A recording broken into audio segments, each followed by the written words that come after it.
Big news from the Supreme Court today about women army officers fighting for their careers.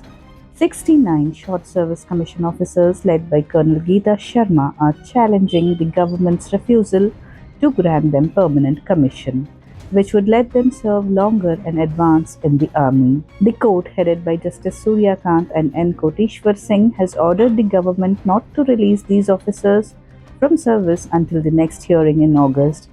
Justice Kant said, "These are brilliant officers. Don't bring their morale down, especially now. Use their skills elsewhere in the army." Additional Solicitor General Aishwarya Bhati, representing the government, argued that only 250 personnel get permanent commission yearly, so they don't want a delay. But senior advocate Menka Guruswamy, representing Colonel Sharma, highlighted Colonel Sofia Qureshi's case. She fought a similar battle and later made India proud by briefing the media on Operation Sindhu. The court, however, said this case is about legal rights, not achievements. Back in 2020, the Supreme Court ruled that excluding women from most army roles except staff assignments is indefensible.